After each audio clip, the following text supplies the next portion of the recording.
तैस्तैश्वैश्चरितैः सुदूरविधुतारात्युल्लसत्सद्यशाः सीते कोऽहमिवास्ति चत्रिमेत्यन्तं कृताशोरणे तापानाकलनेन च प्रमुदितो मद्वत्सदातीवकः अस्त्येवं स्वस्तवनं त्वया जडमते कर्तुं न तावत् क्षमम्. இது சார்தூல விக்கிடத்தில் இருக்கு. இப்போ இந்த ஸ்லோகத்தினுடைய பதச்சேதம்.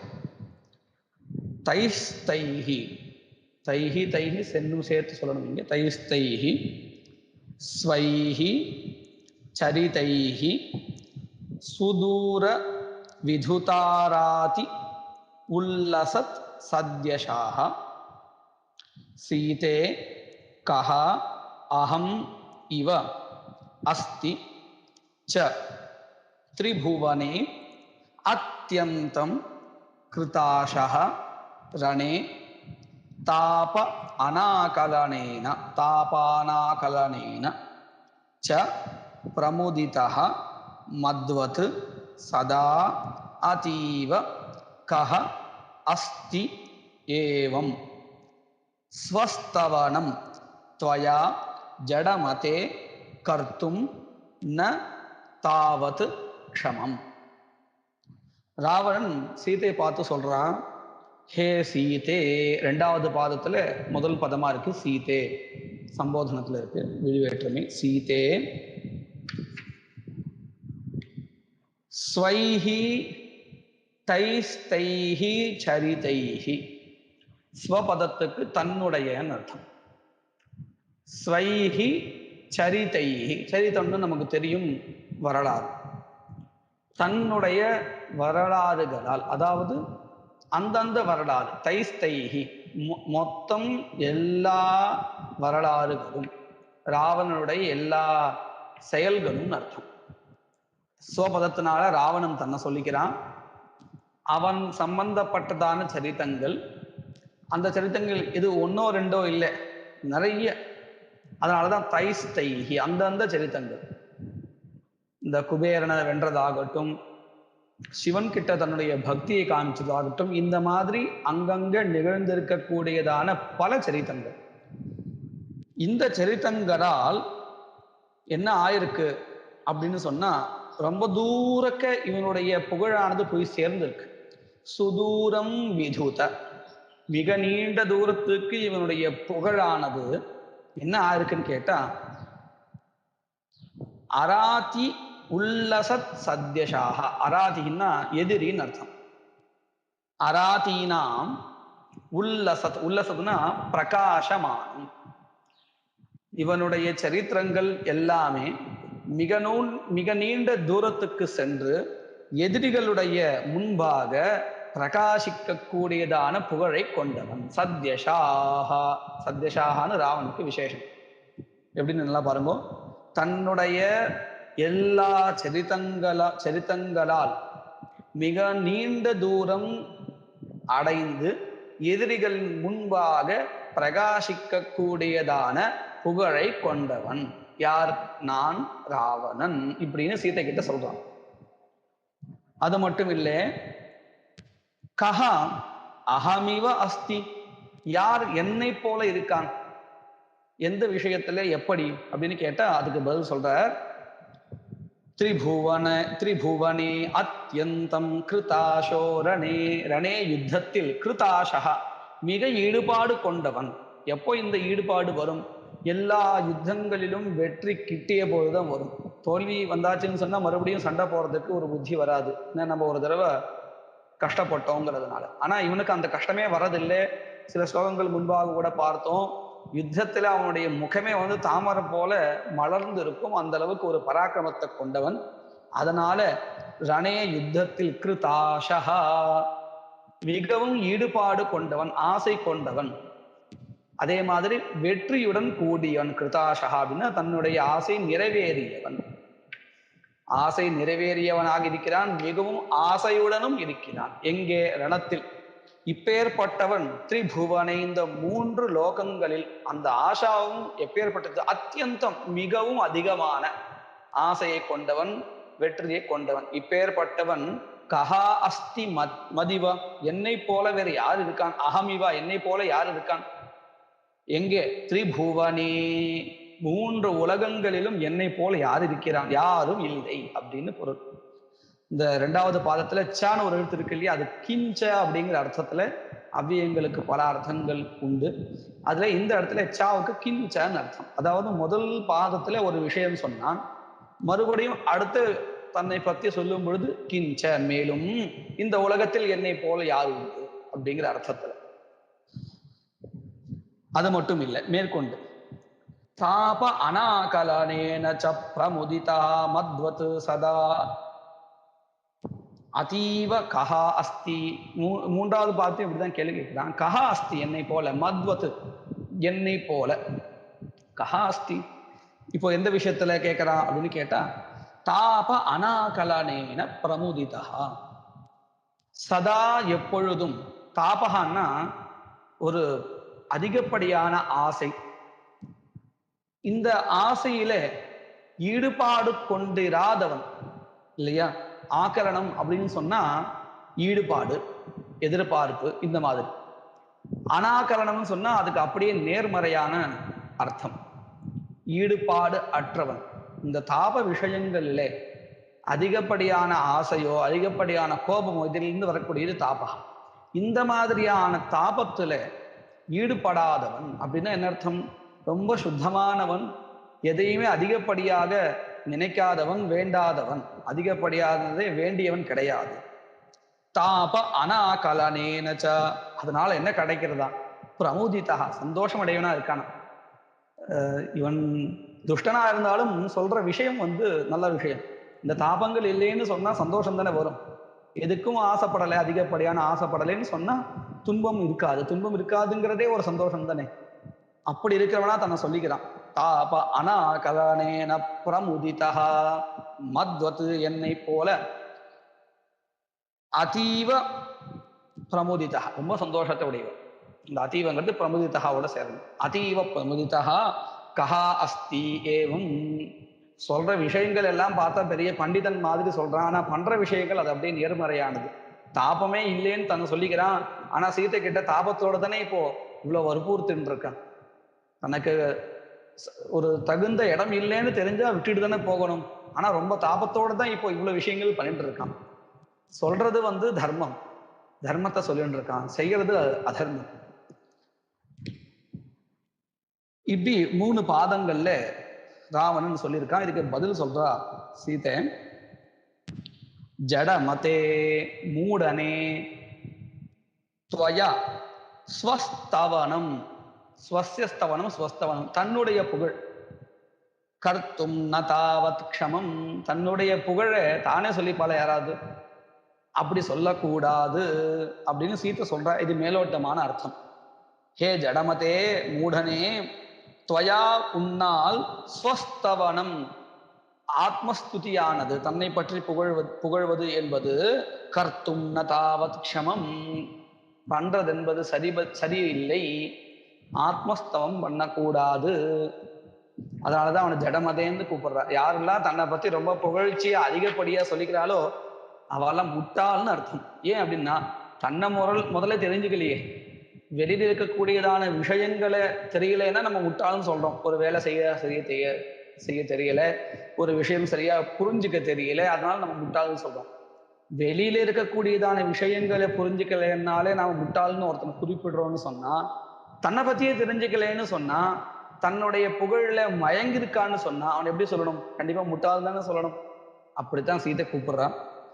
இது மேலோட்டமான அர்த்தம்.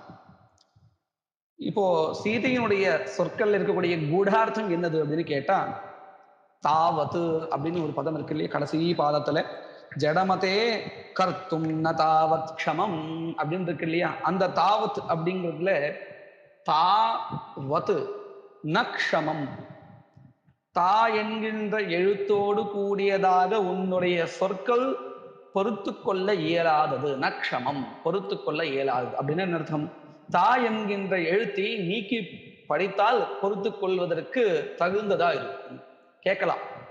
அதோடு சேர்ந்து படிச்சா நீங்க சொல்ற விஷயங்களை கேட்க தகாததா இருக்கின்றன அப்படின்னு சீத்தை சொல்றான். இதுதான் கூடார்த்தம்.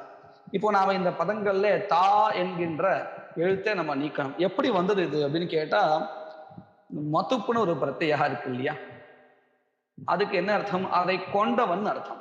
தா என்கின்ற எழுத்தை கொண்டவன் அப்படின்னு அர்த்தம் இல்லையா? புத்திமான் அப்படிலாம் சொல்றமே அந்த மாதிரி.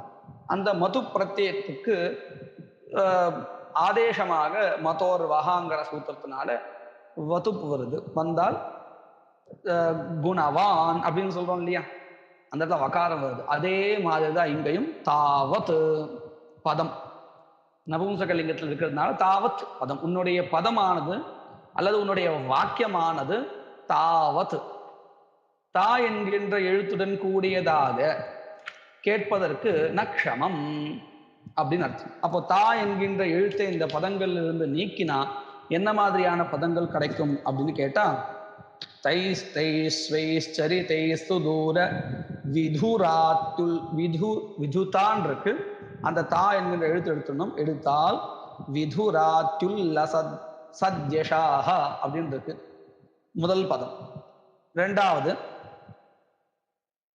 மத் கோஹம் இவ அஸ்திச்ச திரிபுவனே அத்தியந்தம் கிருதாஷா ரணே. இந்த கிருதாஷாவில் தா என்கின்ற எழுத்தை எடுத்தாச்சுன்னா கிருதா அப்படின்னு நிற்கும்.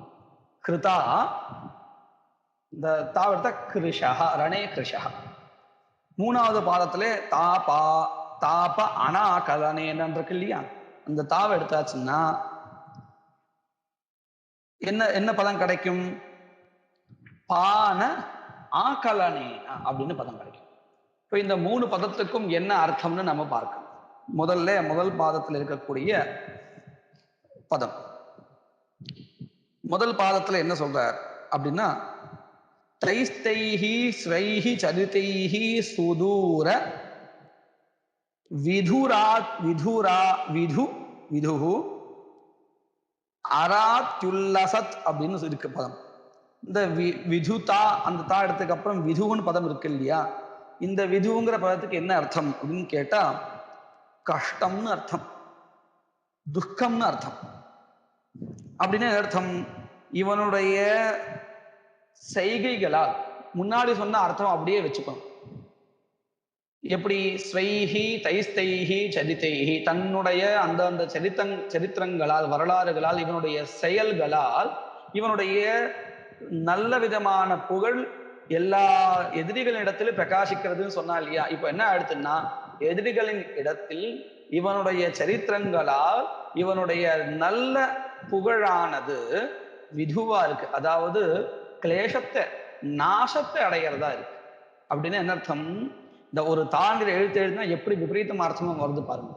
முன்னாடி என்ன சொன்னா, என்னுடைய சரித்திரம் என்னுடைய இந்த விவகாரங்கள் நான் பண்ணியிருக்கேனே, நல்ல குபேரனை வெற்றி அடைஞ்சது, இந்த மாதிரியான பராக்கிரம விஷயங்கள் எல்லாமே என்னுடைய புகழை ரொம்ப தூரத்துக்கு எதிரிகளுடைய முன்பாக பிரகாசிக்கிறபடியாக, என்னுடைய புகழை பிரகாசிக்கும்படியாக செய்தன அப்படின்னு சொன்னா இல்லையா. இப்ப என்ன எடுத்து அதுவே மாறி என்னுடைய சரித்திரங்கள் எதிரிகளின் முன்பாக என்னுடைய நல்ல அந்த புகழ் இருக்கே, நல்ல விஷயங்கள் செய்து சம்பாதித்து வைத்ததான புகழ், அந்த புகழை நாசமடையும்படி செய்கின்றன. ஏன் இப்படி மற்றவனுடைய மனைவியை கடத்திட்டு வந்தாச்சு, அதுவும் கபட வேஷத்துல. இந்த மாதிரியான இவனுடைய சரித்திரங்கள் எதிரிகளின் முன்பாக இவனுக்கு இருக்கக்கூடியதான அந்த நல்ல பெயரை நல்ல புகழை விது கிளேசத்தை அடையும்படி நாசத்தை அடையும்படி செய்கின்றது. ஒரே ஒரு எழுத்து தா அப்படிங்கிற ஒரு எழுத்து அதை எடுத்தாச்சுன்னு சொன்னா முன்னாடி என்ன அர்த்தம் கொடுத்ததோ அதுக்கு அப்படியே நேர்மறையான ஒரு அர்த்தம் வந்துருக்கு. இப்போ ரெண்டாவது பதத்துல என்ன சொன்னா அப்படின்னு கேட்டா, ரணே அத்தியந்தம் கிருதாஷா அப்படின்னு சொன்னான். யுத்தங்கள்ல எல்லா விதமான வெற்றியை கொண்டவன் ஆசை உடையவனாக இருந்தான் அப்படின்னு சொன்னோம் இல்லையா. இப்போ கிருதாஷகால கிருஷா கிருஷகான மெலிந்தவன் அர்த்தம். எப்படி மெலிந்தது அப்படின்னு சொன்னா, உனக்கு போறதுக்கே ஒரு பயம். அந்த பயத்தினால வரக்கூடியதான ஒரு நடுக்கம். அதுல இவன் வந்து எப்படி ஆயிட்டான்? கிருஷகா. கிருஷகான்னு சொன்னா ஒல்லிங்கிற அர்த்தம் நேரடியான அர்த்தம். இந்த இடத்துல பயந்தவன்னு அர்த்தம் நம்ம பண்ணிக்கணும். பயத்தினால ஒடுங்கி போயிருக்கான்னு சொல்றோம் இல்லையா, அந்த அர்த்தம். முன்னாடி என்ன சொன்னா, யுத்தத்துல எனக்கு ரொம்ப பராக்கிரமம் ஜாஸ்தி, ரொம்ப ஆசையும் ஜாஸ்தி, அதனாலதான் என்ன போல இந்த 3 உலகத்துல யாரும் இல்லைன்னு சொன்னா. இப்ப அது அப்படியே நேர்மறையான அர்த்தம். ரணே அத்யந்தம் கிருஷகா பீருஹுன்னு அர்த்தம். பயந்தவன் யுத்தத்தில். அது மட்டும் இல்லை, இப்போ 3வது பாகத்துல இதே மாதிரி ஒரு பதம் வந்தது. கஹா அஸ்தி ஏவம் தாப அனாகலனேன அப்படின்னு ஒரு பதம். அதிகப்படியான ஆசையினால வரக்கூடியதான தாபத்தை அடையாதவனாக நான் இருப்பதால் ரொம்ப மகிழ்ச்சியுடையவனாக இருக்கிறேன்னு சொன்னான். இப்போ அந்த தாவை எடுத்தாச்சுன்னா என்ன கிடைக்கும்? பான ஆகலனேன அப்படின்னு. பானம் தான் இங்க மத்தியம். மத்தியம்னா தெரியும் நமக்கு, இந்த சாராயம் முதலியதான விஷயங்கள். இத ஆகலனேன சேவிப்பதனால், இதை குடிப்பதனால் நான் மிகவும் மகிழ்ச்சி அடைந்தவனாக இருக்கிறேன். பிரமுதிதா அத்தியந்தம் பிரமுதிதா அப்படின்னா இவன் நல்லவனா கேட்டவனா? இப்போ முன்னாடி என்ன சொன்னா, தாபங்கள் எல்லாம் அடையாதவனாக இருப்பதனால நான் ரொம்ப சந்தோஷத்தை உடையவன்னு வந்துருது. இப்போ என்ன அடுத்து, இந்த மத்தியம் முதலியவர்களான வஸ்துக்களை சேவிக்கிறதுனால எனக்கு ரொம்ப சந்தோஷம் அப்படின்னு இவன் கெட்டவன் அர்த்தம். இப்படியாக சீதை ஒவ்வொரு இடத்துலையும் ஒரு எழுத்தை மாத்தி, சாவிதாட்சரம் ஒரு எழுத்தை நீக்கி அந்த ராவணனுக்கு அவனுடைய ஒரு நிலையை புரிய வைக்கிறதுக்கு முயற்சி பண்ணியிருக்கான் சீதை. அடுத்ததாக 63வது ஸ்லோகம். பௌரேரத்யுஷிதா முதா குச்சரிதம் ஸ்வப்னேப்யனப்யாஸ்ரிதைः வைரிभ्योपकृतौ நிதாந்த நிபுணைர் யோத்தைः समभ्यावृता प्राप्यत्वां कलयेव भाति सुतरां सीते ममेयं पुरी त्वद्वाङ् मूढ समीपत श्रवणयोर्निष्कासमेवार्हति. இதுவும் சார்தூல இடத்துல இருக்கு. இந்த ஸ்லோகத்தினுடைய பதச்சேதகம்.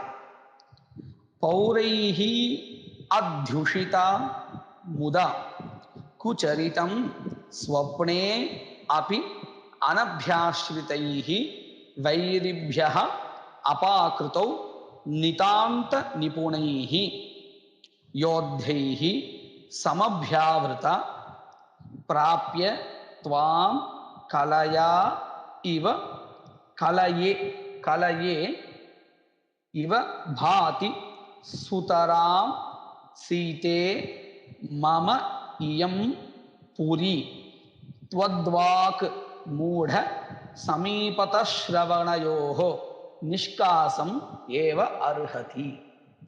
என்ன சொல்றான்? ஹே சீதையே, என்னுடைய நகரமானது எப்படி இருக்கு, முன்னாடி எப்படி இருந்தது, நீ வந்ததுக்கு அப்புறம் எப்படி இருக்கு அப்படிங்கிறத வர்ணிக்கிறான். இந்த நகரமானது நீ வரதுக்கு முன்னாடியே ரொம்ப நல்ல சோபையோட இருந்தது, நல்ல ஒரு நிலையே இருந்தது. அதை என்ன சொல்றான்? பௌரைஹி அத்யுஷிதா முதா குச்சரிதம் ஸ்வப்னேபி அனப்யாஸ்ரிதைஹி. முதா சந்தோஷத்துடன், அத்யுஷிதா வாழப்பட்டதாக இருந்தது. அதாவது இந்த நகரத்துல மக்கள் மிகவும் சந்தோஷத்துடன் கூடியவர்களாக இருந்தார்கள். அவர்களால் இந்த நகரமானது இருக்கப்பட்டது. Passive voice. இந்த நகரமானது அவர்களால் வாழப்பட்டது இந்த இடத்துல அப்படின்னு அர்த்தம். எவர்களால்? எப்பேற்பட்ட மக்களால் அப்படின்னு கேட்டா, ஸ்வப்னே அபி, ஸ்வப்னம்னா தெரியும், கனவு. ஸ்வப்னே அபி அனப்யாஸ்ரிதைஹி குச்சரிதம் அனஸ்ரிதைஹி பௌரேஹி. கனவுல கூட அந்த நாட்டு மக்கள் வந்து தவறான செய்கையை ஆசிரயிச்சது இல்லை, அதாவது தவறான செய்கையை செய்ததில்லை. அப்பேற்பட்ட புறஜனங்களால் சந்தோஷத்துடன் வாழப்பட்ட இந்த நகரமானது இருந்தது. குச்சரிதம், சரித்தம்னா தெரியும் செய்கை, குச்சரித்தம்னா குத்சித சரித்தம், கெட்ட செயல். இந்த கெட்ட செயலை அனபியாசிரிதைஹி ஆசிரயிக்காதவர்களால், ஆசிரயிக்காதவர்களால் அப்படின்னு அர்த்தம், கெட்ட செயல்களை செய்யாதவர்களால். எவர்களால்? புரைஹி, புற புறஜனைஹி, பௌரைஹி. புறஹான்னா நகரம், அதில் வாழ்கின்றவர்களுக்கு பௌராகான் பதம். பௌராகன புறஜனங்கள் அர்த்தம். புரைஹி, புறஜனங்களால். அதாவது கனவிலும் கூட, ஸ்வப்னே அபி, அப்படின்னா அதிலும் கூட, ஸ்வப்னே அபி கூச்சரித்தம், கெட்ட செயல்களை அனபியாசிதைஹி செய்யாதவர்களால், பௌரைஹி புறஜனங்களால், முதா சந்தோஷத்துடன், அத்யுஷிதா வாழப்பட்டது இந்த லங்கா நகரம், நகரி ஸ்ரீலிங்கத்தில் இருக்கு. அதனாலதான் அபியுஷிதா அப்படின்னு வந்து, அத்யுஷிதா அப்படின்னு ஸ்ரீலிங்கத்திலே முடிச்சிருக்கா. சரி, அது மட்டும் இல்ல, வைரிபியா அபகிருத்தோ, இப்படி இருக்கு, யாருக்கும் தொந்தரவு இல்லாத நல்ல மக்களா இருக்கா, சரிதான். வைரிபியா அபகிருத்தோ, அபகிருத்தோன்னா ஒரு தீங்கு இழைத்த போது, வைரிபியா அபகிருத்தோ, எதிரிகளால் தீங்கு இழைத்த பொழுது, இந்த நகர மக்கள்லாம் எப்பேற்பட்டலாம், எல்லாம் நல்லவாதான். ஆனா தன்னுடைய நகரத்துக்கு ஒரு கஷ்டம் வந்துட்டுன்னா ரொம்ப வீரம் கொண்டு எழுந்துருவாளாம். அதுதான் என்ன சொல்றார், நிதாந்த நிபுணைஹி யோத்தைஹி. நிதாந்தம்னா அத்தியந்தம், ரொம்ப நிபுணர்கள். எப்போ எதிரிகளால ஒரு கஷ்டம் வந்ததுன்னா அதை நீக்குவதற்கு, அவர்களை அடிச்சு துவம்சம் பண்ணியோ இல்ல வேற விதங்களாலேயோ அவர்களிடமிருந்து இந்த நகரத்தை காப்பாற்றுவதல்ல, காப்பாற்றும் அந்த விஷயத்துல அத்தியந்தம் நிபுணா, ரொம்ப சமர்த்தர்கள், தேர்ச்சி பெற்றவர்கள்.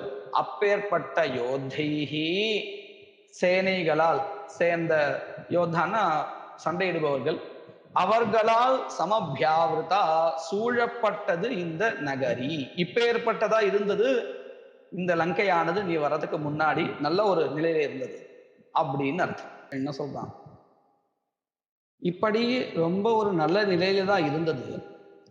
இப்போ நீ வந்ததுனால இன்னும் ரொம்ப அழகு கூடியிருக்கு, பிரகாசம் கூடியிருக்கு. எப்படி?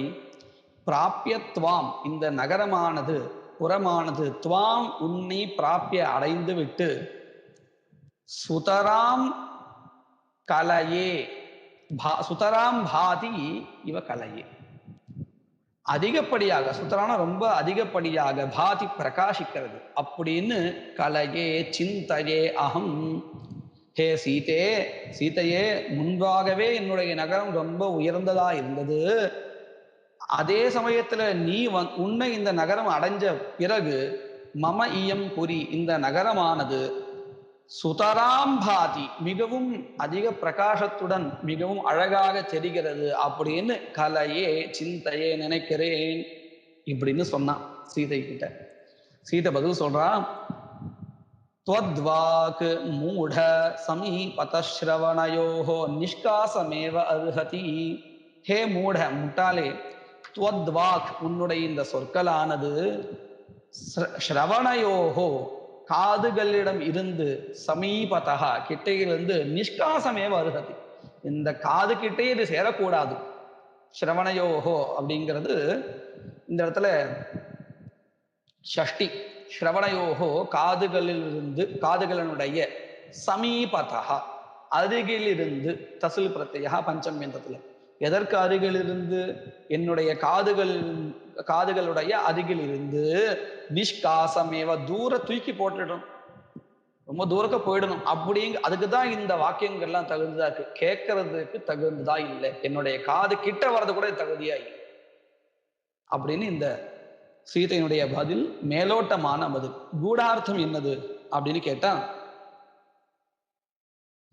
ஸ்ரவணயோகோ, இந்த கூடார்த்தத்தை நாம் பார்க்கும் பொழுது, இந்த ஸ்ரவணயோகோ அப்படிங்கிறது சப்தமி விபக்தியில தசில் பிரத்யத்தை வச்சு, ஸ்ரவணயோகோங்கிறது சப்தமி விபக்தி இருக்கிறதா வச்சுக்கணும்.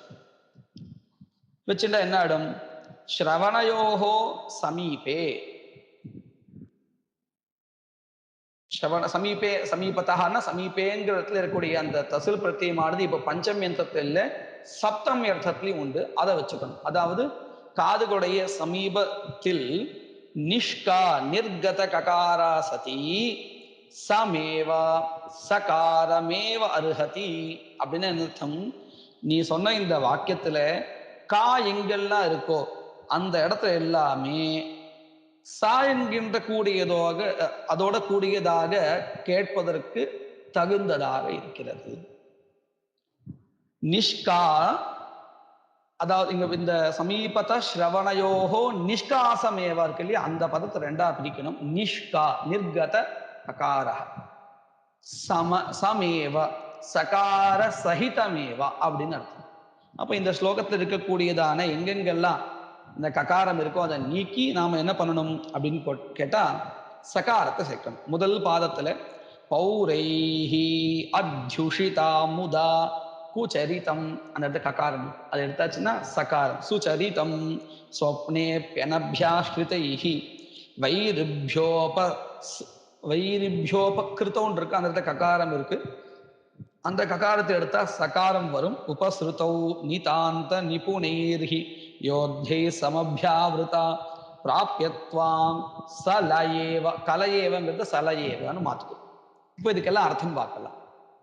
முதல் பாதத்துல ராவணன் என்ன சொன்னா, என்னுடைய நாட்டு மக்கள் எப்பேற்பட்டவர்கள் அப்படின்னு சொன்னா, கனவிலும் கூட ஒரு கெட்ட செயலை செய்யாதவர்கள், அப்பேற்பட்ட மக்களால் வாழப்படுகிறது இந்த நகரமானது அப்படின்னு சொன்னான் இல்லையா. இப்போ அந்த இடத்துல அப்படியே விபரீத அர்த்தம் வந்துடும். கனவிலும் கூட இவர்கள் சுச்சரித்தத்தை ஆசிரியப்பது இல்லை. நல்ல ஒரு செயல்களை, குச்சரித்தம்ங்கிறது சுச்சரித்தம்னு அடுத்து கெட்ட செயல்களை ஆசிரியிக்காதவர்கள்னு அவன் சொன்னான். இப்ப என்ன அடுத்து நல்ல செயல்களை ஆசிரியிக்காதவர்கள், அதாவது நல்ல செயல்களை செய்யாதவர்களாக இருக்கிறார்கள். அப்பேற்பட்ட மக்களால் வாழப்படுகிறது, இருக்கப்படுகிறது இந்த நகரமானது. ஏன் அவ்வளோ கோபம் சீதைக்கு அந்த மக்களிடத்துல அப்படின்னு கேட்டா, இவ்வளோ ஒரு தப்பு பண்ணிட்டு இருக்கான், யாரும் அவனை கண்டிக்க மாட்டேங்கிறாளே, அவன் பண்றது தப்புன்னு சொல்ல மாட்டேங்கிறாளே, அப்ப அவங்களும் துணை தானே போயிட்டு இருக்காங்க. அப்ப அவங்க நல்ல செயல்கள் செய்பவர்கள் இல்லை. அதுலயும் எப்படி ஸ்வப்னே சுச்சரிதம், கனவுல கூட நல்ல செயல்கள் செய்பவர்களாக அந்த நாட்டு மக்கள் இல்லை. அவர்களால் இது வாழப்படுகிற ஒரு நகரமாக இருக்கிறது. இரண்டாவது பாதத்துல ஒரு விஷயம் சொன்னா, வைரிபியா அபகிருத்தோ, எதிரிகளால் ஏதாவது ஒரு தீங்கானது இந்த நகரத்துக்கு நிகழ்ந்தால் அந்த தீங்கை தவிர்த்து தீங்கை செய்பவர்களை தண்டிப்பதில் இவர்கள் மிகவும் நிபுணத்துவத்தை கொண்டவர்கள் இந்த நாட்டு மக்கள் அப்படின்னு சொன்னா இல்லையா. இப்ப என்ன அடுத்து வைரிபியா அபகிருத்தவுல அபஸ்ருதவ், அபசரணம்னா நகர்ந்து போறதுன்னு அர்த்தம்.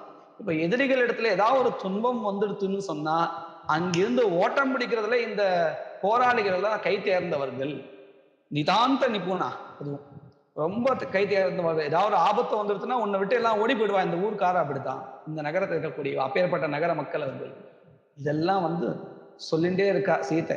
நீ நம்பின்னு இருக்க உனக்கு எல்லாரும் எல்லாம் பண்ணுவான்னு. ராமன் வரப்போறான், ஒரு யுத்தம் வரப்போறது, வந்தாச்சுன்னா ராமனை ஜெயிக்கிறதுல இவர்கள் யாரும் உனக்கு உதவியே பண்ண மாட்டான், எல்லாம் ஓடி போயிடுவான். எல்லாம் அதுல ரொம்ப கை தேர்ந்தவர்கள். அபஸ்ருதவ், அபசரணம்னா நகரது, அபஸ்ருதவ் அப்படிங்கிறது நகருகின்ற செயலில் மிகவும் நிபுணத்தை கொண்டவர்கள். நீ மட்டும்தான் தனியா மாட்ட போறேன்னு அர்த்தம். பிராப்யத்வாம் கலயேவ பாதி, முதல் ரெண்டு பாதத்துல ராவணன் தன்னுடைய நகரம் ரொம்ப மிகவும் நல்லாவே இருக்கு, நீ வந்ததுனால இன்னும் கொஞ்சம் மெருகேறி இருக்கு அப்படின்னு சொன்னான். இப்ப சீதை என்ன சொல்றா, பிராப்யத்வாம், உன்னை அடைந்ததுனால மம இயம் புரி, இந்த நகரமானது என்ன அடுத்து ரொம்ப அழகா அடுத்துன்னு சொன்னா இல்லையா. அதை சீதை என்ன சொல்றா, சலயமேவ பாதி, சலயேவ லயஹன க்ஷயஹ நாசஹ, என்னை இந்த நகரம் அடைந்ததுனால இந்த நகரம் நாசமாக போறது. என்ன நீ கொண்டு வந்து வச்சிருக்க, இப்ப இந்த நகரம் என்னுடன் கூடியதா இருக்கு, அதனால இந்த நகரத்துக்கு என்ன ஒரு துக்கம் வந்துடுதுன்னா இது நாசம் ஆக போறது அப்படின்னு சீதை ராவணனுக்கு நடக்கக்கூடிய அத்தனை விஷயங்களையும் மறைமுகமா தெரிவிச்சுருக்கா. மேற்கொண்ட ஸ்லோகங்களை வருங்காலத்தை பார்க்கலாம்.